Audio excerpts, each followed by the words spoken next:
we are. I got it. We're got it on. I figured out how to turn on the mic. This is not a science fiction panel, it's a fantasy panel, so I should be forgiven. I'm Kristine Kathryn Rusch, and I am your moderator, and I'm not going to run this the way that we've been running some of the other panels, because I would prefer to have you guys do a lot of talking, about whatever topics are here. So we're going to do some questions along the way, and then I'm going to open it up because I figure you guys are here because you have some burning questions that you want answered, and I would rather have the panel answer your questions than you guys walk out and say, oh, you never got to what I was really interested in. So let's start with having the panel, and I should say something here first. I have known Kevin since we were in college, so if I pick on Kevin, it's just because it's second nature, okay? I do it without thinking. So it's not because I don't like him, it's actually because I like him a lot, and I just pick on him. So let's start with introductions and talk about, what you do and fantasy and down there. My name's Eric Knight. I write mostly epic fantasy. I have a 5-book series and a 6-book series out, and a new one on the way. I also have an action-adventure comedy series that's set in the Old West that does have supernatural elements, a la Indiana Jones or The Mummy, so I think you could call that fantasy as well. But those are my go-to when I need a break because they're light and easy, and I don't have all the world-building stuff and everything that goes with fantasy. And I don't know how I ended up here. Honestly, I'm just in awe. There's people here I really, really look up to. So I'll try to say something intelligent now and then, but don't expect a lot. Hi, I'm Jasmine, Walt. I also write fantasy, in case you haven't guessed. I do a combination of kind of urban fantasy, epic fantasy. I kind of jump around a lot, so some of my stuff is like Dragon Riders, or some of my stuff is more modern shifters. I get bored, so I've jumped around a lot. I probably have close to 30 books out over the last 4 years, so I've been kind of busy. I think the only reason I'm up here is because Craig likes me. So again, like he said, I don't know what I'm doing here either, because there's so many awesome people on this panel. But I'll do my best to answer any questions. Since I'm next in line, let me give you a little of my background. I used to be the editor of the magazine of fantasy and science fiction. I still edit a lot of fantasy stuff, but mostly I'm known as a writer in multiple genres. The fantasy that people are most familiar with that I've written is a series of books called The Fae, and yes, I am working on the next book, honestly. And I write a lot of fantasy short stories too. If you want to see some of the short fiction I do, you can come to my website, which is kriswrites.com. Every Monday, I put up a free short story. Over to you, Todd. Hi, I'm Todd McCaffrey. When I was looking at this and going, wait a minute, I write more science fiction than I do fantasy, but everybody thinks that Pern is fantasy, so I'll go with it. And I tend to write all over the place. I have an alternate history, I have a high-tech AI thriller, I have a First Contact. That's about it. So I'm all over the place and have written fantasy as well, mostly in shorts, mostly because Kevin made me, but so it goes. Hi, I'm Lindsay, Buroker. This is my 4th panel, so if you've seen me before, thanks for coming again and not being scared away. I write science fiction and fantasy, more fantasy than science fiction. My Dragon Blood series is sort of a not quite steampunk, not quite epic fantasy. When I got started, I didn't know you were supposed to write and put things in categories. So I've just tried to learn the marketing on the way, and that's been my most successful series, but I've done quite a few things. I'm Kevin J. Anderson, and I also write in lots of different genres. I'm kind of mainly known for writing science fiction, but I've written a lot of fantasy as well as horror and steampunk, and I write a lot, so I write whatever I feel like writing that's interesting to me. My most recent big traditional book from Tor Books is Spine of the Dragon, and that's a big fat epic fantasy that will be part of a series that, unlike other big fat fantasy authors, I do intend to finish mine. And Chris mentioned how long that we've known each other. The way we got to really know each other is she was my dungeon master for Dungeons and Dragons. Who has never forgiven me for Well, I was actually going to be positive about it. Good. Otherwise she killed me. I killed him. But so when we were just in college, she was running this Dungeons and Dragons game, and we were both aspiring writers. And I took that Dungeons and Dragons game and I wrote it into a fantasy trilogy called Game Earth that I sold to Signet Books, and it was published as a fantasy mass market trilogy, which has been out of print forever. That I now just indie published it and brought it back, and we got these trade paperbacks and ebooks and audios coming out. And because she likes to compete with me, Chris also wrote that campaign as a fantasy novel of her own, which was her first published novel by Rock Books as a mass market traditionally published book. So, which WMG's re-released, right? Yeah. Yeah. So, go play your Dungeons and Dragons. You can make a living at it. So, since Kevin and I have just mentioned how long we've known each other, I'd like to hear from everybody on the panel when you got started in publishing, because a lot of the stuff here at 20Books is focused on what's going on now. So some of the stuff that we're dealing with, like Kevin and I selling our books early, is less relevant than what's going on. And just for me, for my sake, when did you start indie publishing, and what got you to indie publish your books? And I'm going to start down there since they have the mic. Well, I just said it, so you go. No, Kevin, when did you start indie publishing? Okay. Indie publishing, I started about 2010. I started re-releasing my own books that were long out of print, because I'm of the generation where we've done a whole bunch of books that are all out of print that we had the rights back to that nobody else wanted to republish, and we went, oh, here's a gold mine, we can put them out. And so we started putting those out, and have taken off and started publishing lots of other fantasy writers too. It just, we keep going, keep learning, and wish we could retire. I'm coming up on my 9th year anniversary, so that makes me young on this, as far as publishing years go, on this panel.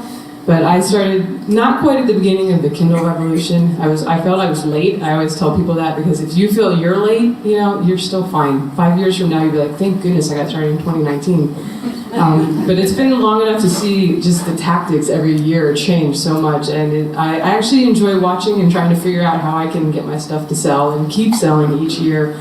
And I've launched quite a few series, so it's definitely changed over the last 9 years, and I'm sure it's going to continue to change at lightning speed going forward. But you can, if you're consistent and keep putting stuff out and things that people enjoy reading, you will have a good shot at making a career of this.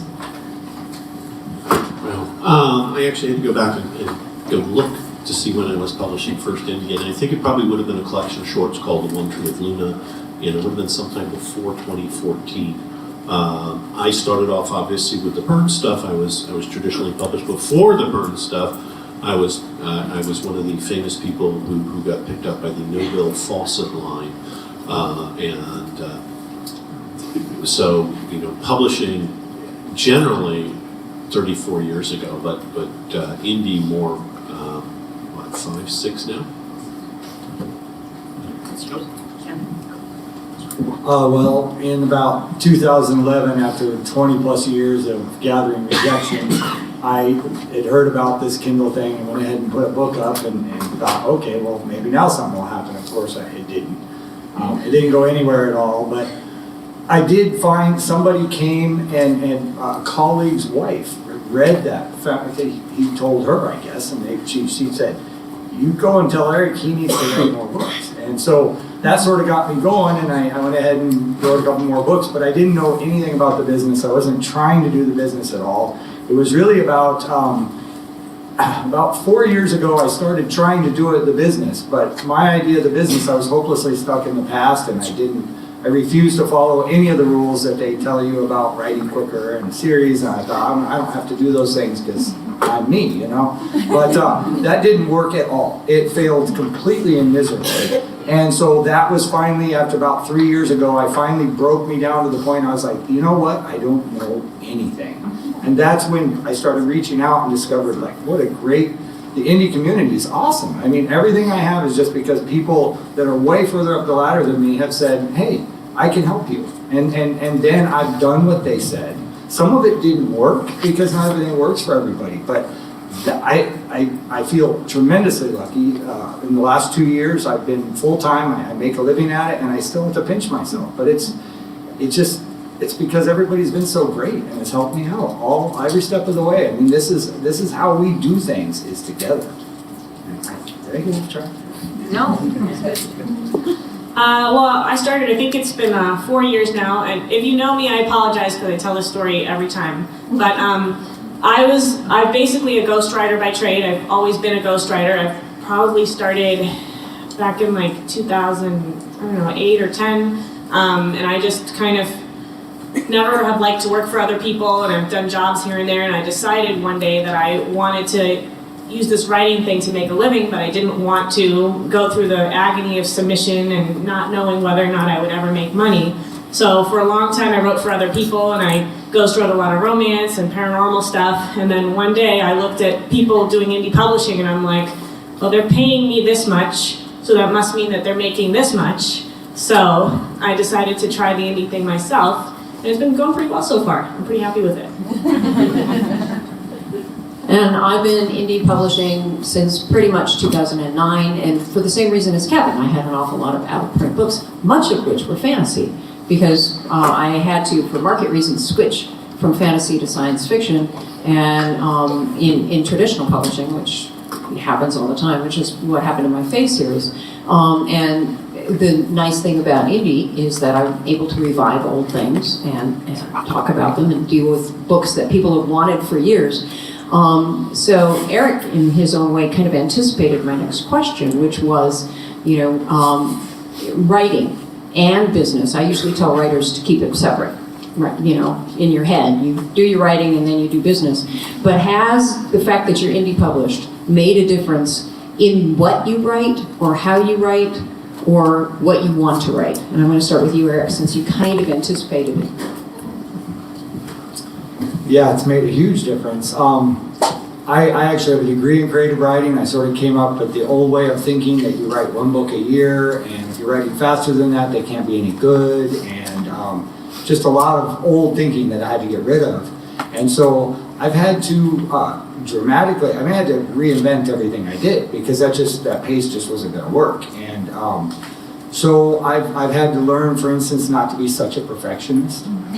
You don't need 12 revisions, Eric. I told my wife, look, I revised it again, read it. And she read it, she's like, it's exactly the same. I'm like, no, I fixed everything. So it's taught me that, but I've also discovered that it's a job like anything else. Before I could say, I'm just not feeling it today, but you don't get to tell your boss, I don't feel like coming to work today. And when you're your own boss, you just got to write. My goal is 20,000 words this week. I really don't care if I'm in a hospital bed. I've got to go to work because that's what you do. And so I had to really change my thinking from it being like, oh, it's just artistic, and when the muse is there, and when it's not, there's nothing I can do about it. No, I can put my head down and I can write. And those words might be crap, but they're going to be on the paper by the end of the week, one way or the other. So I had to really change my approach there, and I've had to learn to love tropes. I always was, tropes are blah, blah, blah. You need them, because if you're going to turn out books rapidly, you I don't want to say they're shortcuts, but they kind of help you get places faster, where people can go, oh, I know that, and then it's easy. You don't have to build it's like reinventing the wheel all the time. So yeah, it's caused me to think about the whole process completely differently, and in some ways it's a little sad, because it's a little more mercenary than just writing for your, the artistic market or something. But hey, the alternative is to go back to my old job and not get to tell stories. So whatever it takes. Sort of the same, but I didn't have to quite switch my mindset so differently, because I was already ghostwriting, and so I already had the mindset of, you have to put in a certain amount of hours, you have to get a certain amount of words, you got to get a certain amount of chapters, and it's a little soulless when you put it in those terms, but it's a numbers game, and if you have to keep pushing to get to a finished draft, and the most important part of this whole thing is getting the finished draft. But for me, my first series was only very loosely written to market. It did well, but as the industry gets tighter and more competitive and less free promo opportunities and more advertising. I've had to sort of start streamlining my process and thinking ahead of time before I start writing, like, how do I position this? Like, if I present this to a reader, will they know that it's the thing they like to read? Like, you don't want to put too many different, like, it's nice to do genre mashups. I like doing, like, I did a Dragon Rider / steampunk series last year, and that was fun. But at least I can know whether or not I want to market it as a Dragon Rider series, even if it's steampunk. But if you have too many things going on, it becomes harder. So there's that balance between wanting to be creative and put out something new, and still wanting it to be recognizable to readers so that they know if they want it or not. Anyway, do you want me to question yet? The question is, with your writing and business, man, you've done indie publishing, has that made a difference in what you write? Has the indie publishing made a difference in your focus? Has it? Oh, absolutely. So a couple of things about me. I'm Todd McCaffrey. I'm also part of the amazing. Well, thank you. I'm also part of the amazing McCaffrey Winter Steamroller. I met the Winter twins, who've been indie before indie was even acceptable, and we decided we would try and work together. They're now 24-year-old twins. And they've been telling each other stories since they could babble in twin speak, and they haven't killed each other. And when I heard that they could actually work together and tell stories, I said, I want to learn this secret power of yours, and I know it. But we've been one of the things we decided we'd do is we'd write a series of novellas in this Twin Soul universe, and we do them one a month, which is really huge. And so I had to, figured out how to write that fast, write at the novella level, which is an entirely different write for me than writing a novel. And also how to handle InDesign, how to get stuff up on the indie publisher, or Amazon, and all this other stuff. While at the same time, we're also working on a major book, and I am also finishing off several of my books. So it's been really interesting. It's been the challenge, and one of the indie challenges that's coming up with everybody is, can you write faster and still write better? And at some level, as you all know, the more you work this creative brain, the more it becomes capable of creating for you. So it's been really cool. One of the great things about being an indie is that you can write it and get it edited and put your cover on it and put it out right away. So you can really react quickly to what's going on in the market. I think when I started publishing fantasy in it was Christmas 2010, there were maybe 6 subcategories on Amazon in the, under fantasy. Now we're up to maybe 12 or so. And I remember I was finishing up my first series, The Emperor's Edge, and the steampunk category, I noticed that it was actually under sci-fi. And something I had an element of in my first series was sort of the steam age technology. So I thought, well, that's something I enjoy, so I'm going to take advantage of that and write a series that can go into that category. And at the time, there was, if you were in the top 100,000 on Amazon, you could be in the top 100 of that category.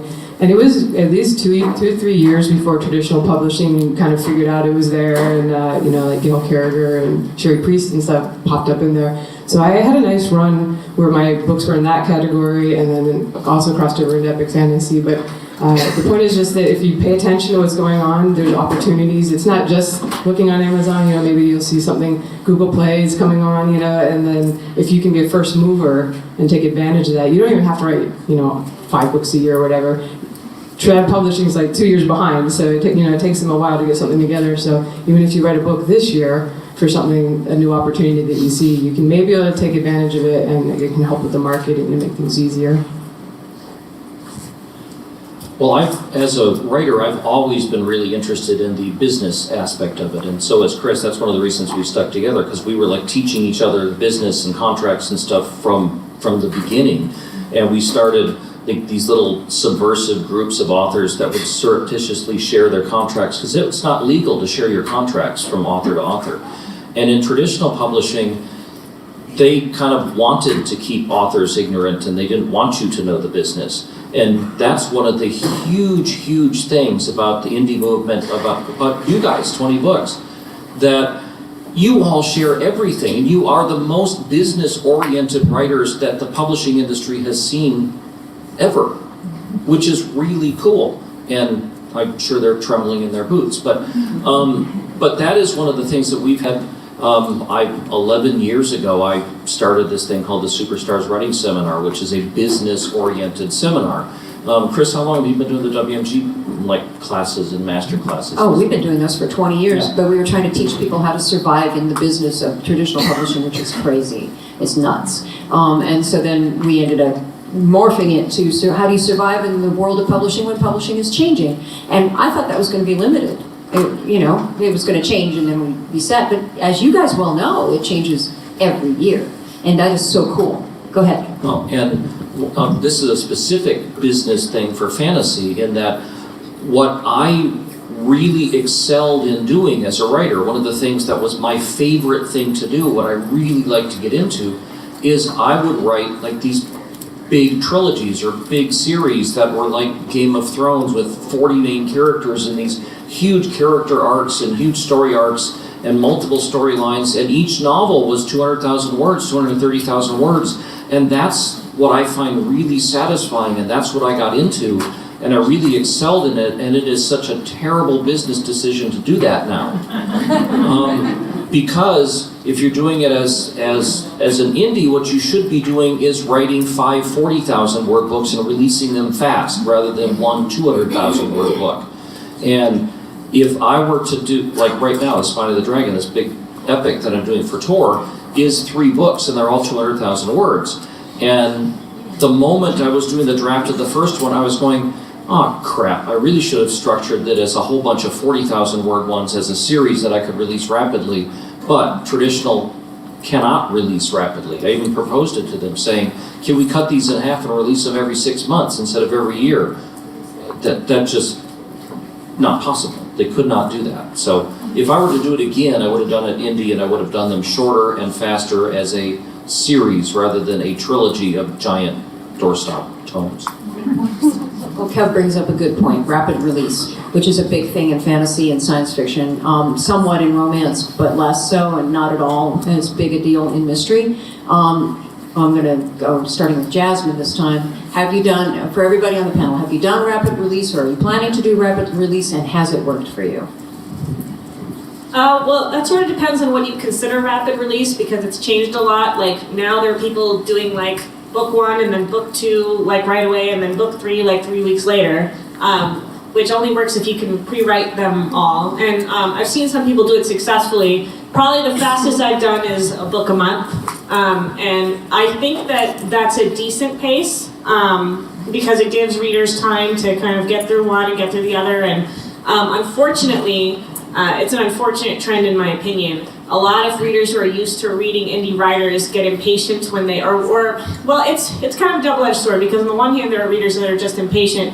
On the other hand, because indie writers can be so mercenary about the industry, there are a lot of people who will put out a book 1, but if it doesn't sell, they won't write the 2 or 3. And so readers, conversely, if they only see 1 book out, they won't necessarily pick it up unless 2 or 3 are out. So that is why the rapid release strategy is great. And even if you can't rapid release, if you at least can have 2 and 3 on pre-order, because then readers are sort of reassured that, well, okay, 2 and 3 aren't out now, but at least I know that if I buy this one, the story's not going to not go anywhere. So that is, in my opinion, one of the biggest advantages to rapid release, is sort of that reader trust, and they're more willing to kind of give you a chance even if they don't know you.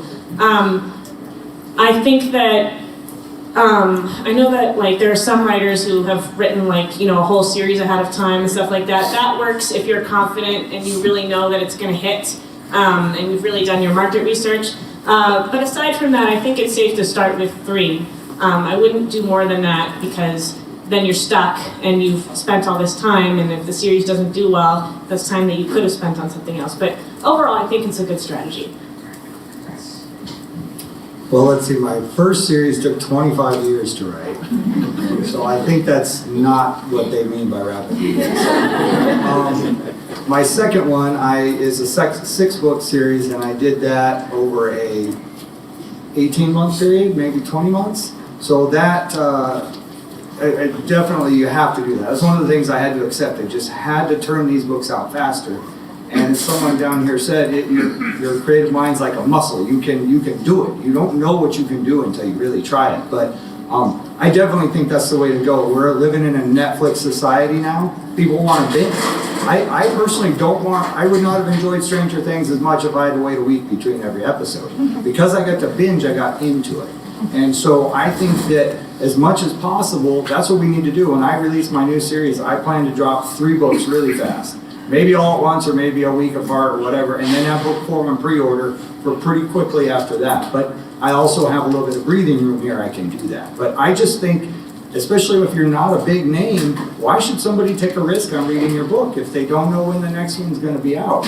And then also, people are super busy, and so it's easy to say, you know, I watched that, I read that, and I loved it, and then I just forget. Like, if Netflix didn't email me and say, there's a new season of whatever out, I'd never know. I completely forgot I loved that show. Same with books.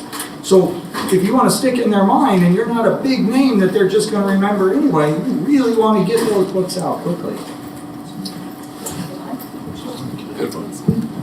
Sorry, I got to be contrarian here. How many people were around during the Harry Potter boom?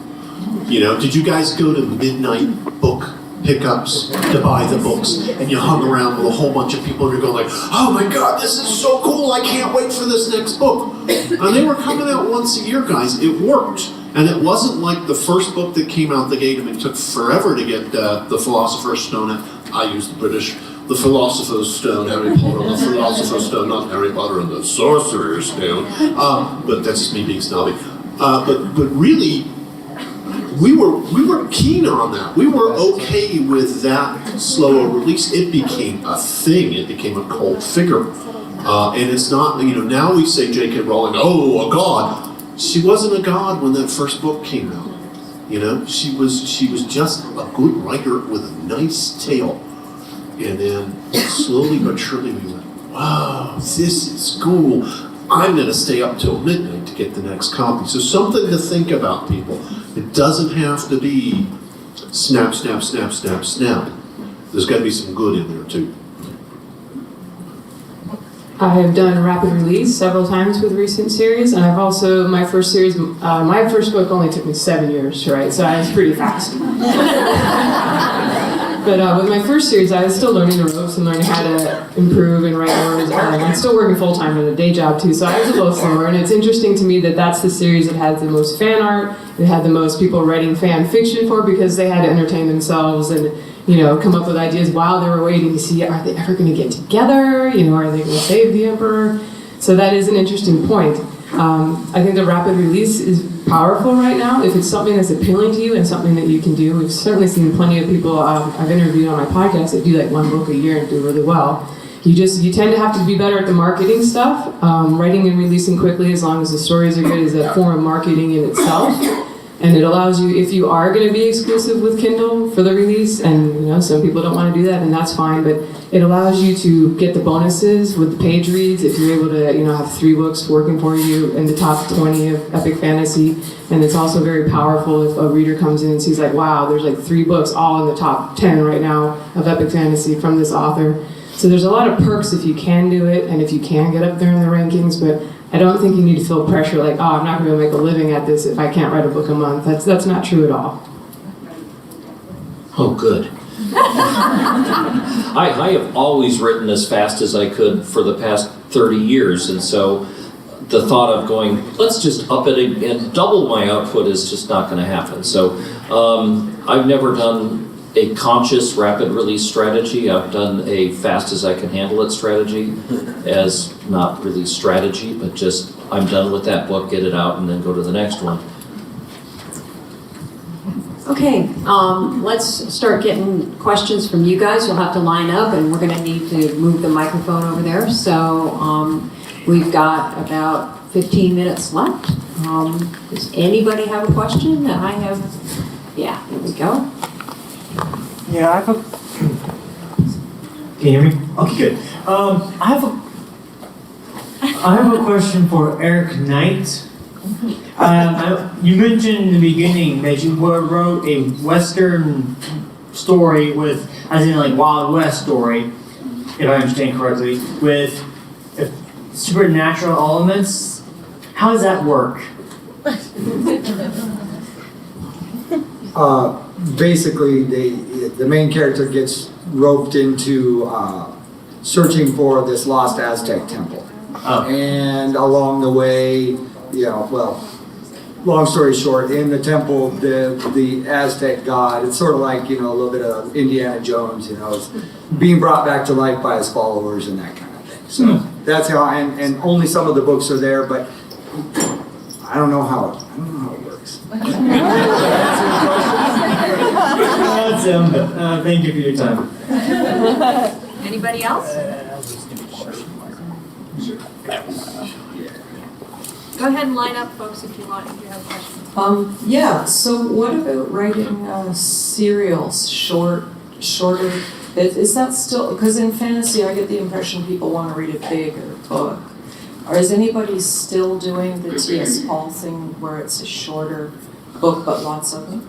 I am. So, and it's, The yeah, Twin but Soul you series. haven't, is anybody new doing that nobody's heard of and it's working, I guess? Because I've that seen would be. people who people have heard of that are still doing it. Yeah. So. Yeah, every now and then somebody makes it work. I think Sarah K.L. Wilson, I think is her name, just did the Dragon School, and she was doing really well. She did do KU, but she was releasing them at, I think the first one only was 99 cents, and then $2.99, even though they were only like 100 pages, and she did quite well with it. Wow, Thank you. Two or three more series and some series. Other questions? Did you get in? Yeah. I was having a conversation with one of my friends recently about, I'd always noticed this comment when people were reviewing epic fantasy that it starts off a little slow, but once you get, 100, 200 pages into it, it really picks up. So we started discussing are there any books that are that don't do that it's just very fast-paced, kind of from page 1 or 2 or 5.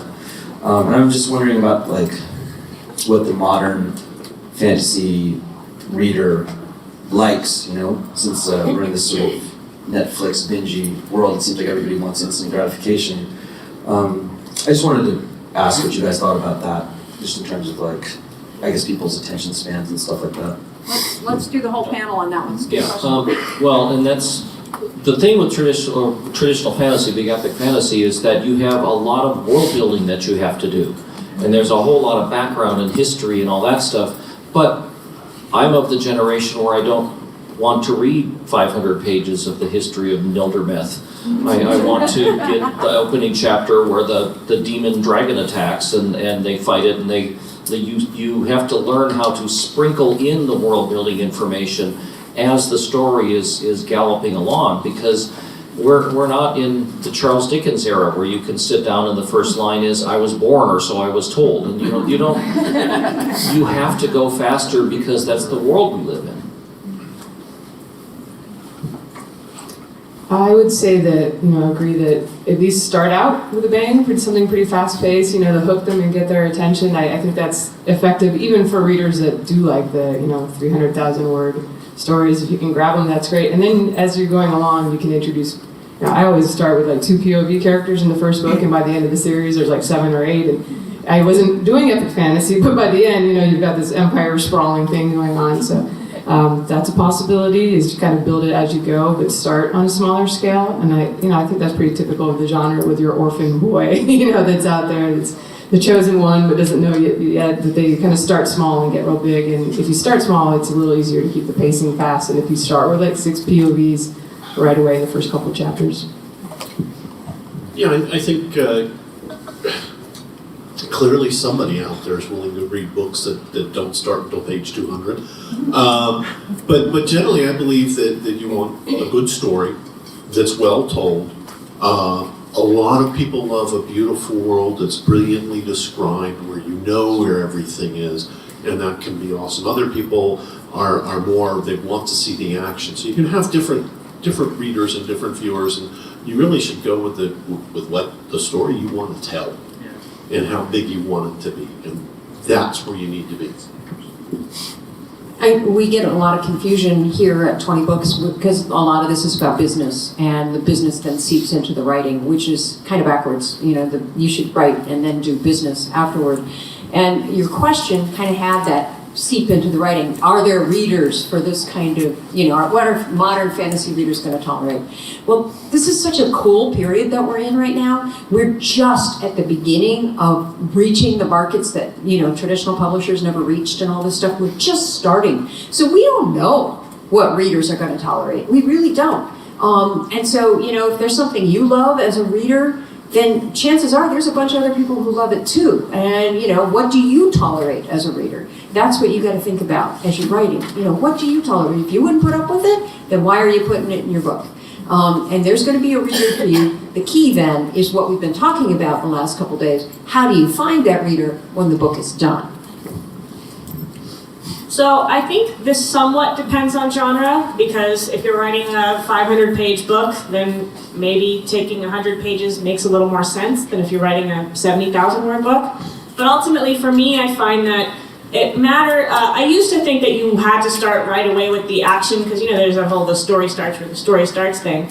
But I read for market research sometimes, and I found that some people who do that, they forget to make the reader care about the character. And I think it is more important for the character to be introduced properly and, kind of get their slice of life and see where they're at and what their issues are, and actually sort of get a feeling for who this person is and why you should care about them before you just start on the adventure. Not always, but in my opinion, especially with when you're writing more first-person fantasy like I do, if you just start right away and you don't know who this person is or what they're doing or why they're doing it or why you should care, it actually gets a little frustrating because you don't know where it's going and you don't know why you should follow the story. So I think it's less important to worry about, when, and more important to worry about why, in my opinion.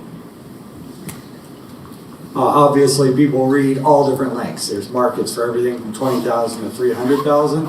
My general feeling is if you're just starting out and no one knows your name, go shorter rather than longer. It's part of the same reason I feel like your book one should be 99 cents, because then people don't have to invest so much in you. Again, this is just my opinion. I'm sure there's lots of people who disagree, but a little bit shorter book, people look at it, and I've heard readers say, well, I didn't know this author, but it was only a couple hundred pages, so they weren't committing a lot to it. And so I feel like if your book is really long, your very first book, that might be hard. On the other hand, if you've written Name of the Wind, you should make it as long as you know. So it really depends on your story.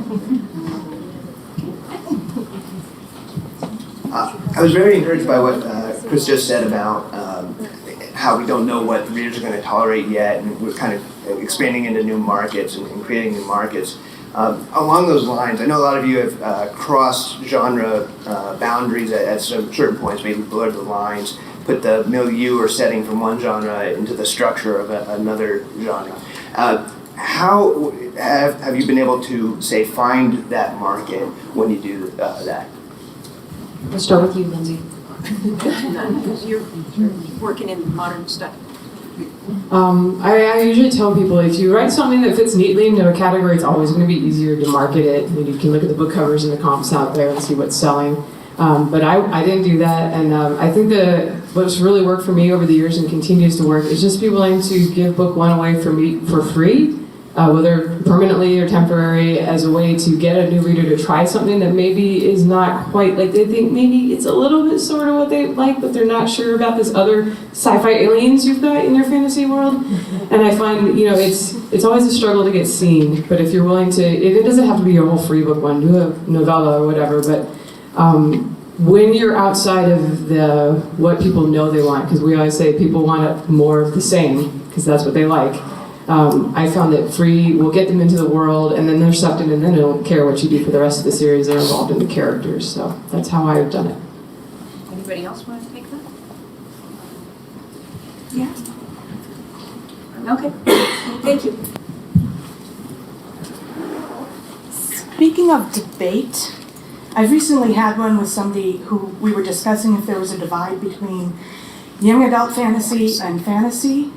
And if you guys feel that there is a divide, and what that divide is, whether it's the age of the main character and things like that, and if there is a divide between YA fantasy and straight fantasy, how do you have to market that differently that you don't accidentally really reach an audience that's not interested in YA fantasy? So even though I don't actually write YA fantasy myself, I'm an avid reader of it, and I write what I consider NA fantasy, which is like YA fantasy, but it has adults in it. But basically, what YA fantasy is it's not so much about the age of the characters, it's about the fact that it's a coming-of-age story. So it doesn't really matter the age. There are adult fantasy novels that have child characters, and some of them are even main characters, but it's not a YA story. It's not about that whole dealing with the struggles of growing up and bullies and mean girls and whatever, and finding yourself. Well, finding yourself is a general thing, but but anyway, my point is that it's less about the age and more about the actual character journey. Anybody else? I think that was a good question to end on. We are out of time, unfortunately. Thank you all for your attention. It was really nice.